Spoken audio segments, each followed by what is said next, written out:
Winter twilight descended on the Ussuri taiga, turning mighty cedars into ghostly silhouettes and snow-covered hills into waves of a frozen ocean. The wind, like an ancient shaman, whispered its icy spells, chilling to the bone even through thick sheepskin coats. The old hunter, Semyon Pakomich, grunted, adjusted his well-worn rifle on his shoulder, and quickened his pace. His hut, a small island of warmth and life in the middle of this silent kingdom, was not far away. His faithful dog, Taiga, running alongside him, suddenly became alert, pricked up her ears, and growled softly, looking toward Bear Corner, an old, overgrown clearing shrouded in an ominous reputation. Pakomik stopped and listened. Through the familiar howling of the wind, he caught a faint sound completely foreign to these places. It was not the roar of a beast or the cry of a night bird, but something subtle and plaintive like crying. Human crying. Here, in the middle of nowhere, hundreds of miles from the nearest habitation.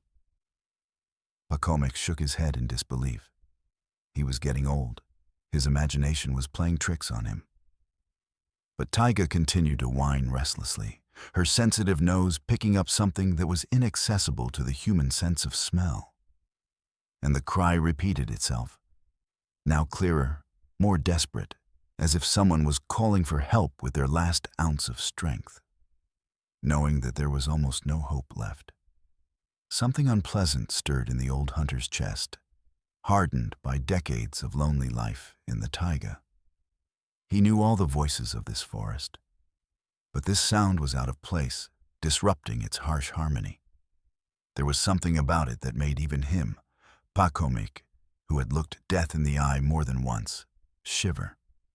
He was not a coward, but an inexplicable anxiety made him change his route. "Let's go, Taiga. Let's see what that noise is," he said hoarsely.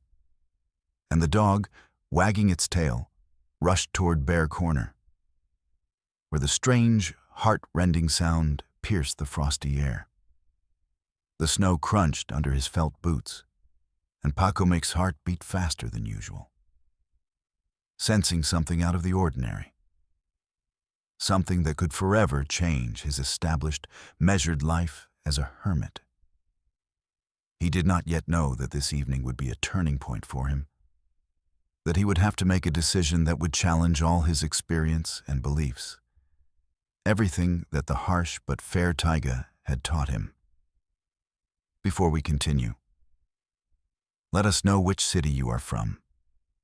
We are interested to know where our videos are being watched. Don't forget to subscribe to the channel and leave your rating.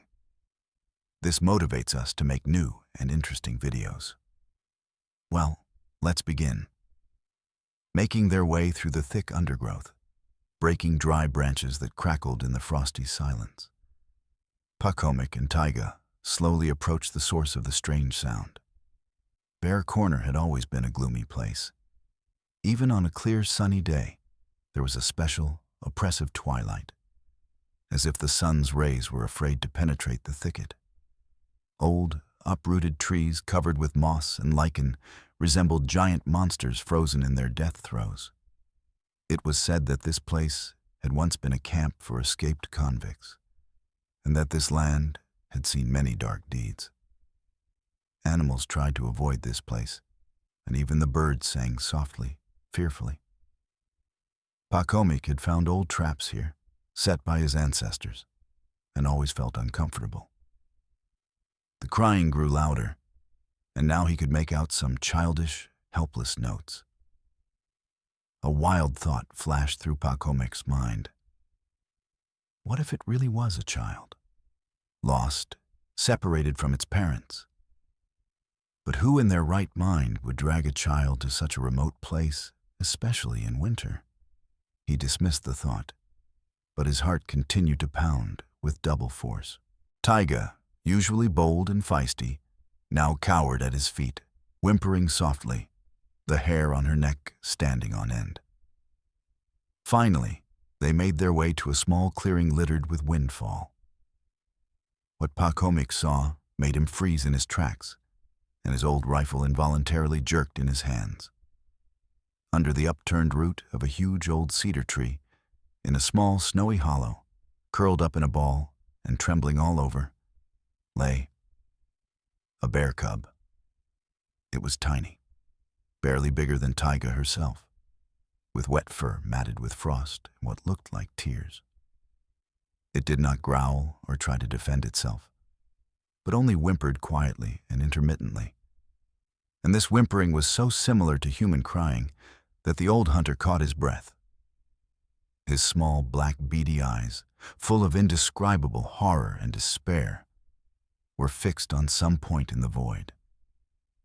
There were no traces of the she-bear anywhere nearby, not the slightest hint that she was anywhere nearby.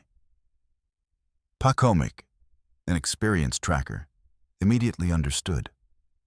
The mother had either been killed or had abandoned him, which happened extremely rarely, only in the most desperate situations.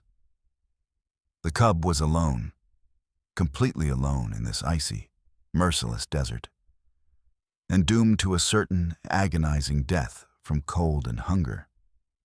Pacomic stood motionless, trying to comprehend what he had seen. Fragments of old hunting tales flashed through his mind, his father's instructions that a wounded or orphaned animal was the most unpredictable. But what he saw now did not fit into any rules. This tiny bundle of life posed no threat. It was the embodiment of pure, unadulterated suffering. The cub whimpered again, and the sound cut through Pacomic's heart like a knife. He lowered the rifle, which he had been clutching so tightly that his knuckles were white. What prey? What danger? Before him was just a dying child, abandoned to the mercy of fate. The taiga, as if sensing a change in its master's mood, stopped growling and approached the bear cub, sniffing it cautiously. The cub flinched at the touch of the cold dog's nose, but did not even try to pull away. He apparently had no strength left. Pacomic slowly crouched down, trying not to make any sudden movements. The snow under his felt boots crunched treacherously, and the bear cub flinched in fear. "Quiet, quiet, little one. Don't be afraid," Pacomic whispered, surprised at the softness of his own voice. He reached out his hand, covered in a thick fur mitten, toward the bear cub. The cub was tiny, barely bigger than his mitten. It was cold as ice. The hunter touched its fur.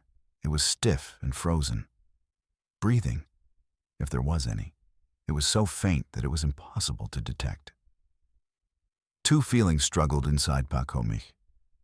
His long-standing habit of seeing a bear, even a small one, as a potential threat or prey, and a sudden wave of acute, almost fatherly compassion. He remembered how many years ago, when he was just a boy, he had found a freezing puppy, nursed it back to health, and it had become his faithful friend for many years. And now here was a bear cub, wild but just as defenseless. He made up his mind. Carefully, trying not to cause any more pain, he unbuttoned his old smoke-smelling sheepskin coat, then the quilted jacket underneath, and gently slipped the icy bear cub into his bosom, close to the warmth of his body. The little one was almost weightless. Taiga looked at her master in surprise, but said nothing, only wagging her tail quietly. Pacomic got up. Now they had to get to the hut as quickly as possible. Every moment counted. The way back to the hut seemed endless to Pacomic. His heavy sheepskin coat hampered his movements. The snow under his feet treacherously slid away, and a tiny, icy lump of life moaned softly in his bosom. The old hunter walked with his head bowed low, fighting the piercing wind and his own thoughts. Why had he done it? What would he do with this bear cub? He, an old bachelor living alone in this wilderness, and a wild beast.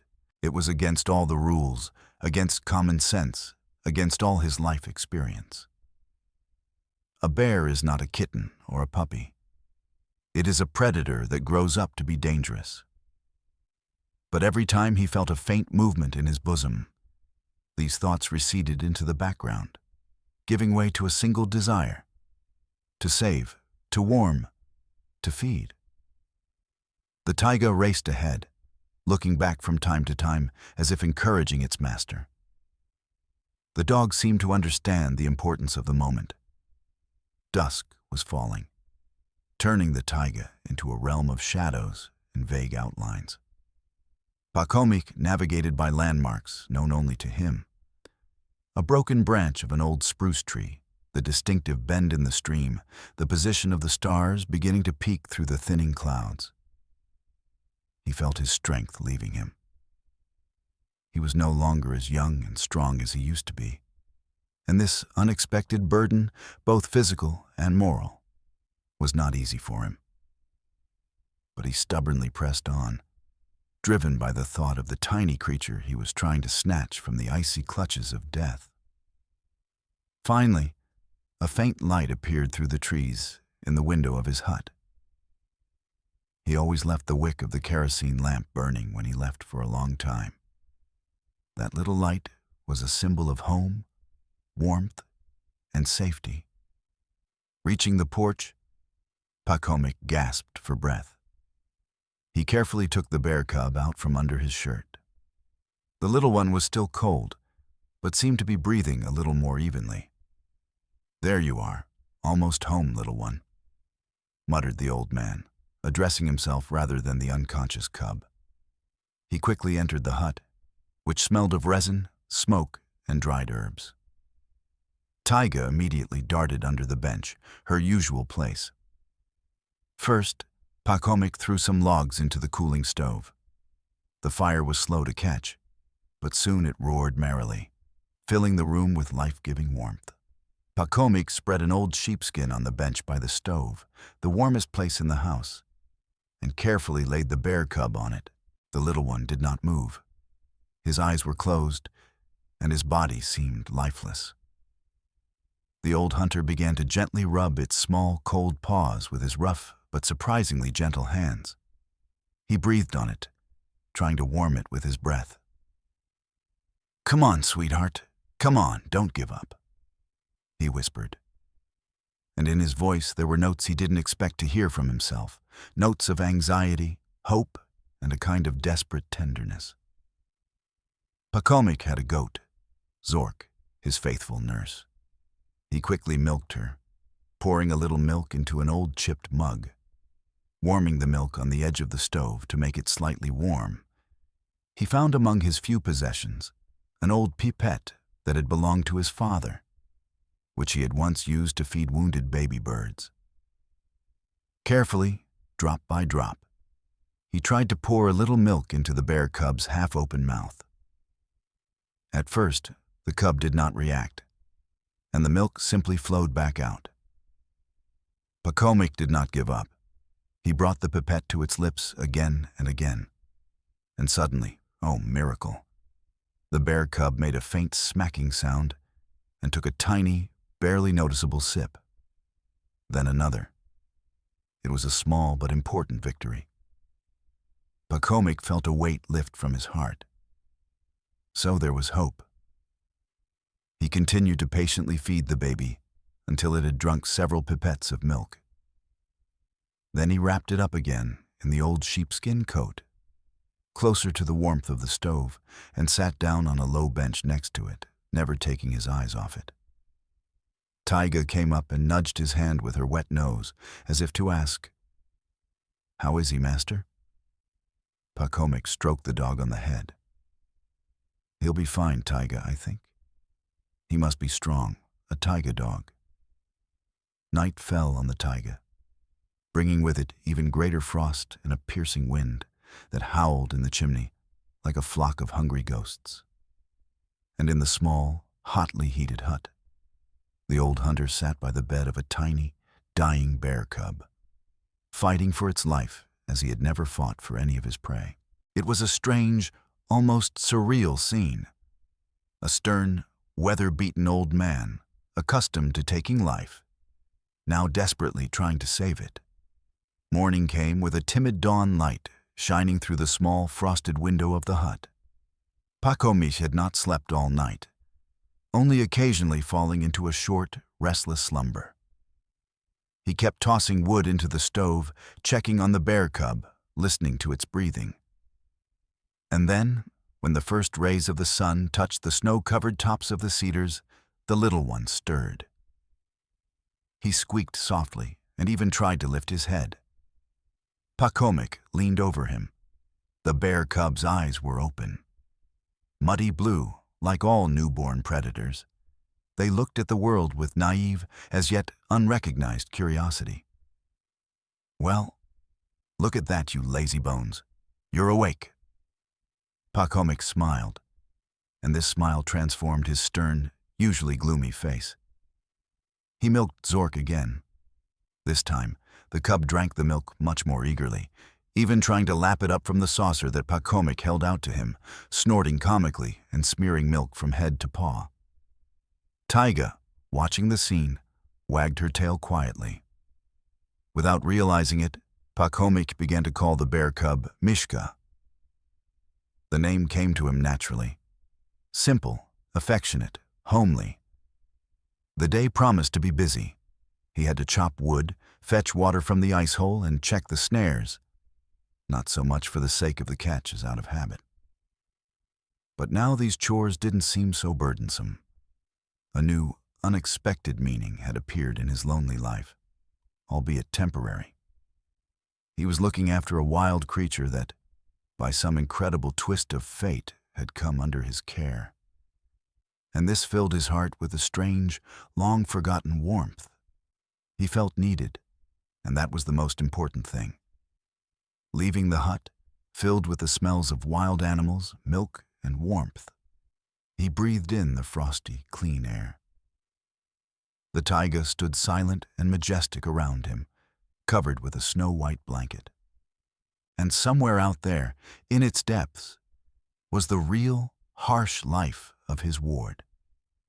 But as long as Mishka was here, under his roof, he would do everything to ensure his survival. The old hunter understood that this was only the beginning of a long and difficult journey, but he was ready for it. The days passed one after another, filled with concern for his unusual guest. Pacomic rose at dawn, stoked the stove, and tended to the goat Zorkaya, who seemed to have come to terms with the presence of the little predator in the house, and dutifully gave milk not only to her master, but also to Mishka. The bear cub grew not by days, but by hours. He was already standing confidently on his crooked legs, hobbling comically across the log floor of the hut and exploring every corner with boundless curiosity. His blue eyes gradually took on the dark brown hue characteristic of bears. He tried to play with Taiga's tail, who indulgently tolerated his clumsy attacks. Clumsily climbed onto Pacomic's old felt boot, which he had left there especially for him, and snorted loudly when he didn't like something or when he wanted food. Pacomic, watching his antics, often caught himself smiling. He couldn't remember the last time he had smiled like that. His harsh heart was melting away next to this small, trusting creature. He made toys for Mishka out of pine cones and pieces of bark, told him old fairy tales he remembered from his grandmother. And Mishka seemed to listen attentively, tilting his head to one side. Pacomic's hut turned into something between a bear's den and a child's room. It smelled of smoke, herbs, milk, and of course, wild animals. The old floorboards were scratched by Mishka's claws, and sticks and splinters he had gnawed on lay in the corners. But Pacomic didn't mind. He liked the hustle and bustle, the fullness of life. He hadn't felt so alive in a long time. Sometimes, in the evenings, when Mishka, having played and eaten his fill, fell asleep by the warm stove, curled up in a ball and snoring comically, Pacomic would sit on his bench and quietly mend his nets or do some odd jobs around the house. And in these moments of silence and peace, he felt an incredible harmony that he had so lacked during all those long years of loneliness. Taiga, His faithful companion also accepted Mishka. She let him sleep next to her and sometimes even licked him like her own puppy. Time passed, and winter gradually gave way to spring. The sun grew warmer, the snow began to melt. The first timid green shoots appeared on the thawed patches of ground, and the air smelled of spring, of damp earth, swelling buds, and awakening life. Mishka had grown noticeably taller and stronger. He was no longer the helpless little bundle that Pakhomik had found in Bear Corner. Now he was a fairly large, nimble bear cub who enjoyed running around the yard of the hut that Pakhomik had fenced off for him with a low palisade so that the little one would not run away into the forest before it was time. He dug holes in the melting snow with enthusiasm, chased the first butterflies, and tried to catch fish in a nearby stream, though without success. Pakhomik watched him with mixed feelings of joy and sadness. He was glad that Mishka was growing up healthy and strong, that he had been able to raise him. But he also understood that their time together was coming to an end. A bear is a wild animal. Its place is in the taiga, not in a human hut. The longer he stayed with him, the harder it would be for him to adapt to life in the wild. This thought weighed heavily on the old hunter's heart.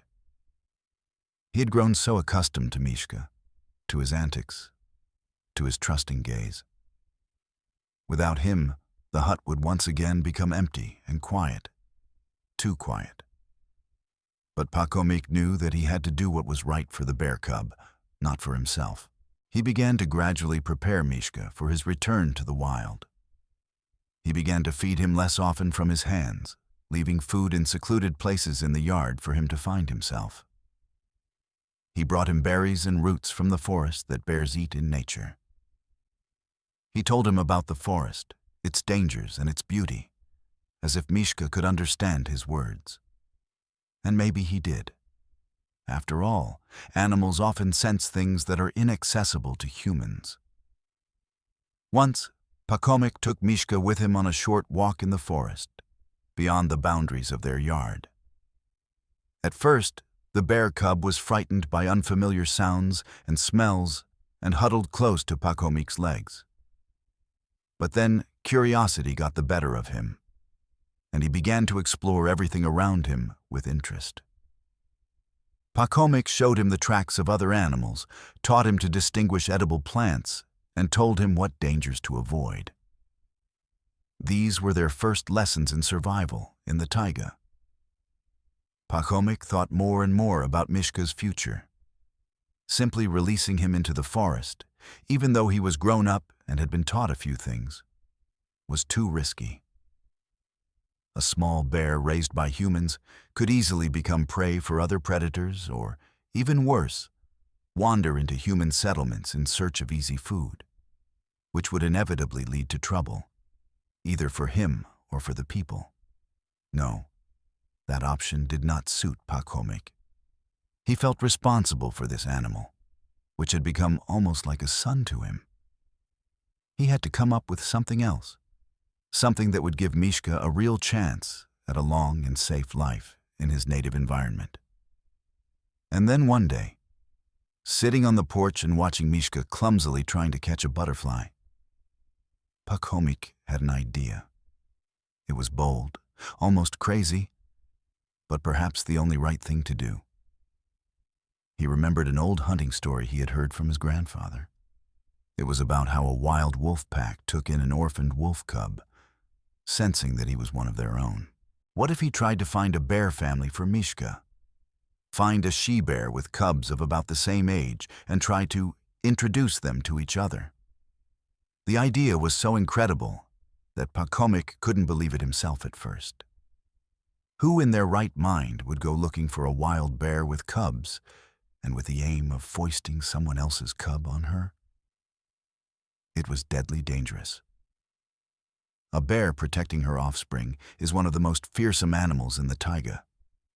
She would spare no one who appeared to be a threat. But the more Pakhomik thought about it, the less crazy the idea seemed. He knew the taiga. He knew the habits of the animals. He knew that sometimes, very rarely, females would take in other cubs, especially if they had recently lost their own. It was a tiny, ghostly chance. But it was a chance, and Pacomic decided to seize it. He began to gather information, recalling all his observations, all the stories of old hunters about bear families in the vicinity of his hut. He had to find the one, the only female bear who might be able to accept Mishka. The search for a suitable bear family took Pacomic several weeks. He walked dozens of kilometers, carefully studying tracks, droppings, and scratches on trees. All those signs invisible to the ordinary person, but an open book to an experienced hunter. He looked for traces of a female bear with cubs about the same age as Mishka. It was difficult and dangerous. Several times he came across fresh tracks of large male bears, an encounter that promised nothing good. Taiga, his faithful dog, was always by his side, her keen sense of smell and hearing warning Pacomic of approaching danger more than once. Finally, his search was crowned with success. In a distant clearing at the foot of a rocky ridge, he found what he was looking for. Fresh tracks of a large female bear and 2 cubs, very similar in size to his Mishka. They led to a small den, well hidden in thick hazel thickets. Pacomic watched this family from a distance for several days. The female bear was large and strong, but judging by her behavior, not too aggressive. She watched over her frisky offspring with care as they spent their days playing and learning the ways of bears in a small clearing in front of the den.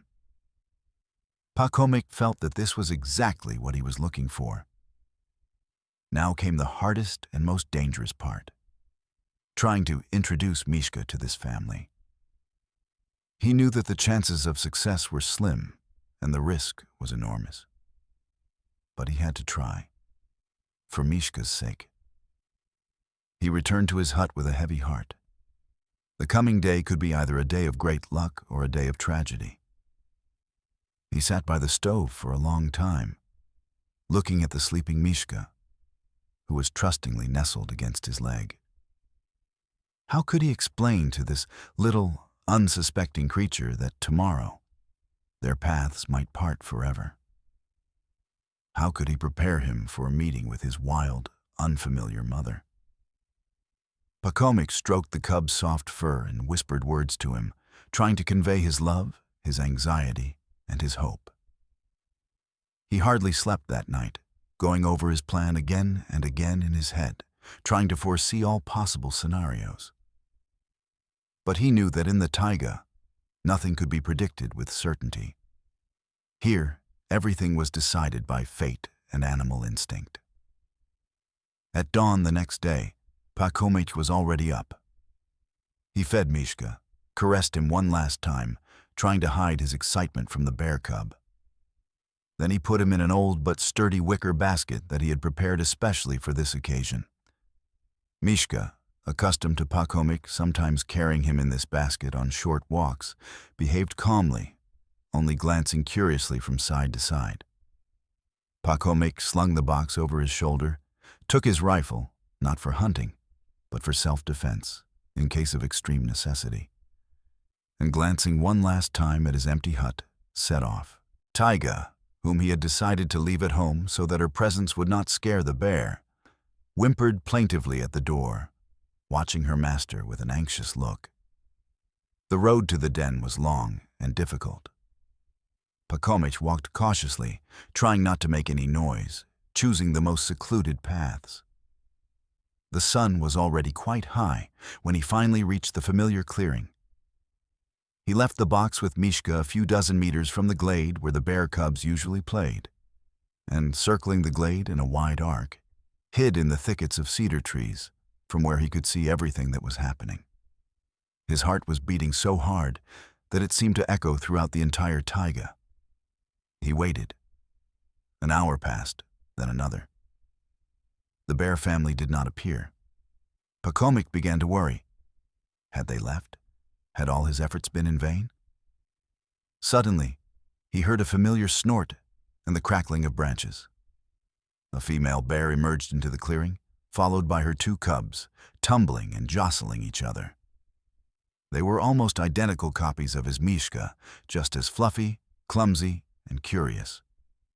The bear looked around, sniffed, and satisfied that all was quiet, lay down on a patch of ground warmed by the sun, while the cubs began to frolic around her. Pacomic realized that the decisive moment had come. He silently asked all the taiga spirits for luck, crossed himself, and trying to move as quietly as possible, made his way to the box where Mishka was sitting. He opened the lid. Mishka climbed out of the box and looked around in confusion. An unfamiliar place, unfamiliar smells. He squeaked fearfully and looked at Pacomic as if asking, "Where are we? What's going on?" Pacomic gestured for him to be quiet and gently pushed him toward the clearing. "Go, Misha, go. Your family is there," he whispered, his voice trembling with tears. The bear cub, as if understanding him, took a few uncertain steps, then a few more, and stepped out into the open. At that moment, one of the cubs playing in the clearing noticed him. It froze in surprise, then yelped, attracting its mother's attention. The she-bear instantly sprang to her feet. The hair on her neck bristled, and a menacing guttural growl escaped from her mouth.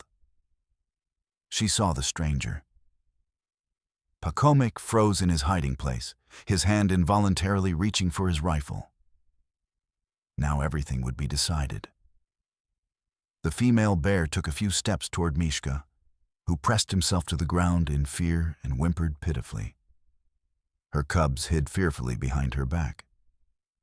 It seemed that in a moment she would pounce on the defenseless stranger. Pacomic was already ready to jump out of his hiding place to distract her, even at the cost of his own life. He couldn't let her tear Mishka to pieces. But then something incredible happened. Something that made the old hunter freeze with his mouth open, forgetting everything in the world. The she-bear, coming almost close to Mishka, suddenly stopped. She stopped growling. She sniffed the little bear cub, trembling with fear, for a long time, carefully. Then she snorted softly, as if recognizing or remembering something. The bear cub, sensing that the immediate threat had passed, grew bolder and snorted back. The she-bear sniffed him again, and then did something that Pacomic could never have expected. She gently nudged the bear cub in the side with her nose, as if inviting him to follow her. Then she turned around and slowly walked toward her cubs, who were watching the scene with caution and curiosity. The bear cub hesitated for a moment, then clumsily trotted after her. The she-bear looked back, waited for him, and allowed him to join her cubs. A few minutes later, all three cubs were playing together in the grass, pushing and tumbling, as if they had known each other all their lives. The big she-bear stood nearby, calmly watching their games, and there was no trace of aggression in her posture. Pacomic looked at this idyllic scene, unable to believe his eyes. Tears streamed down his wrinkled cheeks, but they were tears of joy and relief. He had done it. He had succeeded. His crazy plan had worked. The bear cub had been accepted. He had a new, real bear family. The old hunter felt as if a huge weight had been lifted from his shoulders. He sat in his hiding place for a long time, watching the bear cubs until the sun began to set. He saw the she-bear lead her enlarged family toward their den. The bear cub walked along with the others, lagging a little behind, but diligently moving his little paws. Before disappearing into the thicket, he suddenly stopped and looked in the direction where Pacomic was hiding, as if he knew he was there, as if he was saying goodbye. Or maybe it was just Pacomic's imagination. Quietly, trying not to make a sound, he crept out of his hiding place and slowly wandered back to his hut. He walked without looking where he was going, lost in his thoughts and feelings. He had done what he thought was right. what his old but not hardened heart told him to do. He had given Mishka a chance at a real life, and that was the most important thing. The hut greeted him with an unfamiliar silence and emptiness. There was no sound of Mishka's cheerful snorting or his clumsy bustle. The smells of milk and the little bear cub were gone, leaving only the lingering smell of smoke and loneliness. Pakomik sat down on his bench and wrapped his arms around his head. It seemed to him that some important part of himself had left with Mishka. He had become so accustomed to his presence, to these daily cares, that now he did not know how to fill the void that had formed. But it was a bright sadness, the sadness of parting, mixed with pride in his actions and hope that everything would be all right for Mishka. Taiga, his faithful dog, came up and laid her head on his knees, as if to comfort him. Pakomik stroked her. "It's all right, Taiga. It's all right," he whispered. "Our Mishka is home now, in a real home." The first days after parting with Mishka were the hardest for Pakomik. He kept listening, waiting to hear the familiar snorting or the patter of little paws, mechanically looking at the corner where the bear cub usually slept, pouring an extra portion of milk into his bowl, forgetting that Mishka was already far away. The taiga around him seemed strange and hostile without his little club-footed friend. Even the familiar sounds of the forest, the rustling of leaves, the singing of birds, the crackling of branches, annoyed him, reminding him of what he had lost. He almost stopped hunting and abandoned his snares. He no longer wanted to harm any living creature. The experience he had with Mishka changed him, made him softer and more compassionate. He began to think more often of his late wife, her kind heart, her love for all living things. And he felt ashamed of the years when he had thoughtlessly taken the lives of forest dwellers. Gradually, life returned to its usual routine, but it was a different life. Pakomik began to spend more time in the forest, but not with a gun, just watching the birds, picking mushrooms and berries, listening to the voices of the taiga. He learned to see beauty where he had previously seen only prey. He began to notice how the seasons changed, how flowers bloomed, how leaves turned yellow. He became part of this world, not its conqueror. Sometimes, traveling a considerable distance, he would come to the clearing where he had left Mishka. He did not go close, so as not to disturb the bear family, but watched them from afar, from his old hiding place. He saw how Mishka grew up, how he played with his new brothers or sisters, how he learned the wisdom of bear life from his adoptive mother. And every time he saw that Mishka was all right, that he was happy and safe, Pakomik felt a deep sense of satisfaction and peace. He knew he had done the right thing. His heart was filled with a quiet, bright joy at the realization that he had given this little creature not just life, but a real family and a future. Spring passed. The short but generous Ussuri summer flew by, and golden autumn arrived. The taiga was dressed in crimson and gold, preparing for a long and harsh winter. Pakomik chopped wood, insulated the hut, and stocked up on food. He was preparing for another lonely winter, but now the prospect did not frighten him as much as it had before. The memory of Mishka lived in his heart, and this memory warmed him better than any fire. One late autumn day, when the first snow had already dusted the ground, Pakomik, as usual, was walking around his forest domain. He was walking along a familiar path leading to the river when he suddenly noticed tracks in the fresh snow. Large, clear paw prints of an adult female bear, and next to them, 3 pairs of smaller prints belonging to young, already significantly grown cubs. Pakomik's heart began to beat faster. He examined the tracks carefully. They led from the river deep into the forest, toward the very clearing. Could it be them? Could his Mishka still be there with his new family?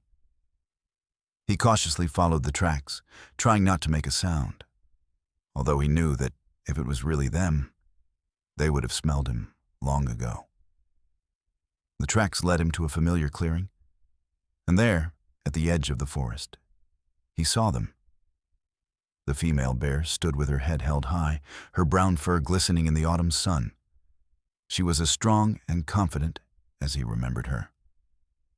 Next to her, slightly behind, stood 3 young bears, no longer clumsy cubs, but slender, lean predators, almost as tall as their mother. One of them was slightly larger than the others and had a special, attentive look in his eyes. It was Mishka.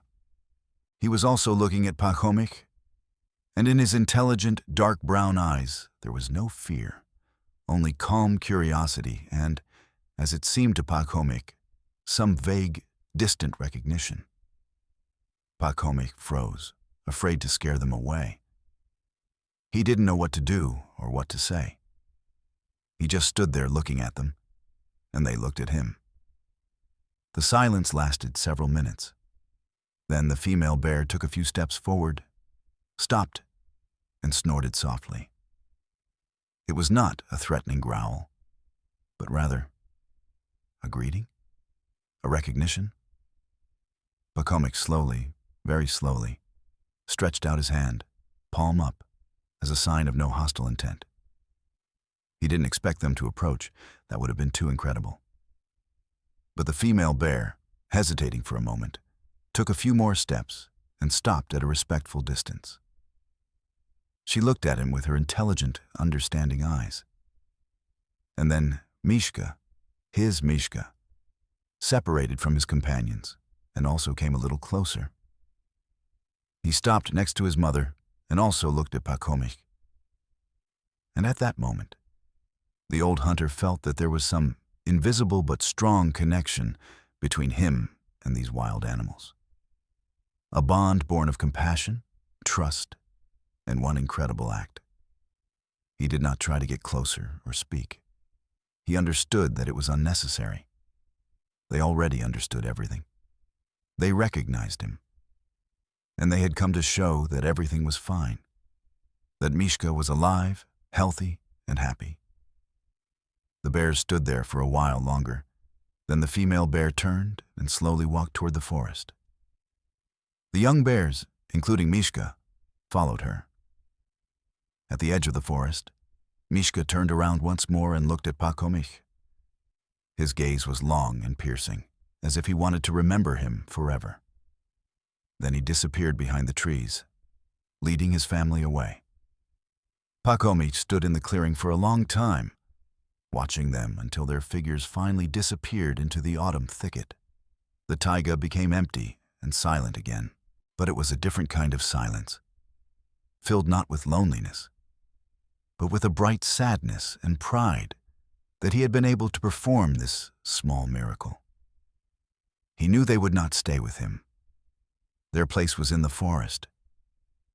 But he also knew that they remembered him, and that they might sometimes come to visit their old, eccentric friend. And that was enough to fill his heart with quiet, bright joy and a sense of a life well lived. He returned home slowly, as if carrying an invisible but pleasant burden of memories and impressions on his shoulders. The world around him seemed renewed and full of deep meaning. That year the winter was harsh, with bitter frosts and deep snows that Pachomik had not seen in a long time. He lived his usual hermit's life, but now he did not feel as lonely as before. The thought that somewhere nearby, in this same endless taiga, his Mishka lived with his family warmed his soul better than any fire. He often found their tracks not far from his hut, sometimes just those of a large female bear, sometimes of a whole family. They seemed to protect him, letting him know of their invisible presence, but not showing themselves, understanding that this was best for everyone. Once, returning from the forest with an armful of firewood, he saw them from afar. A female bear and 3 almost adult bears stood on top of a snow-covered hill, their silhouettes clearly outlined against the crimson sunset sky. They were looking in his direction. Pacomik stopped and, without knowing why, took off his old fur hat and waved it at them. He didn't know if they could see his gesture or understand its meaning, but he wanted to believe that they did. The bears stood there for a moment, then, as if responding to his silent greeting, turned and disappeared smoothly into the twilight, snow-covered forest. Pacomik smiled. It was their silent communication, their way of saying, "We are here, we are near, we remember." He was no longer afraid of the loneliness that had once seemed an inevitable companion of old age. He knew he had friends, albeit wild ones, albeit ones incapable of speaking human language. But their silent presence, their invisible support, meant more to him than any words could express. He learned to understand the language of the taiga, the language of its inhabitants. And this language was full of wisdom, strength, and incredible primeval beauty that he had simply not noticed before in his pursuit of prey. Now every rustle, every track, every bird call told him a story, making him part of this great, living world. His life took on a new depth, a new dimension he had never suspected existed. Years passed. Pacomik grew old. His hair turned white as the first snow, and his back bent under the weight of his years and the hardships he had endured. But his eyes remained as clear and lively as ever, shining with the same kindness and wisdom that the little crying bear cub in Bear Corner had once seen in him. Mishka, his Mishka, had grown into a mighty, beautiful bear, a true master of the taiga. He already had his own family, his own cubs. The old she-bear, his adoptive mother, had grown old with Pacomik, but she still sometimes came to his hut, accompanied by her grown-up adopted son. They did not enter the yard, but stopped at a distance, at the edge of the forest. Pacomik would come out onto the porch, and they would look at each other for a long time, the old man and 2 wild animals that were so dear to him. They didn't need words to understand each other. They were bound by a secret known only to the 3 of them, a secret of incredible friendship and trust between a man and wild nature, born of despair, compassion, and one bold, almost insane act. And this secret made their lives meaningful and filled with some higher, incomprehensible meaning. Neighbors from a distant village, who occasionally visited the old man, bringing him salt, matches, and news from the outside world, marveled at how calmly the animals behaved near his hut. They did not know the whole story, but they felt that Pacomik was not just a hunter, but a man who was in some kind of special harmony with the taiga. One spring, when nature was once again bursting into life, filling the forest with scents and sounds, Pacomik was gone. He passed away quietly, in his sleep, with a peaceful smile on his lips. He was found by the same neighbors who had come to check on the old man. They buried him in a small village cemetery, under an old spreading birch tree, just as he had once requested. That same night, above the taiga, above his empty hut, a long, mournful bear roars echoed for a long time. It was Mishka and his family saying goodbye to their old friend. They roared for the man who had once saved one of them, who had taught them to trust, who had shown them that even in the wildest heart there is room for love and compassion. And this roar, echoing across the spring taiga, was the best, most sincere epitaph for the old hunter Semyon Pacomik, a man with a big and kind heart who had once done something incredible, changing not only his own destiny, but also that of a small, crying bear cub, giving him not only life, but also a family. And the taiga, the silent witness to this amazing story, preserved his memory forever.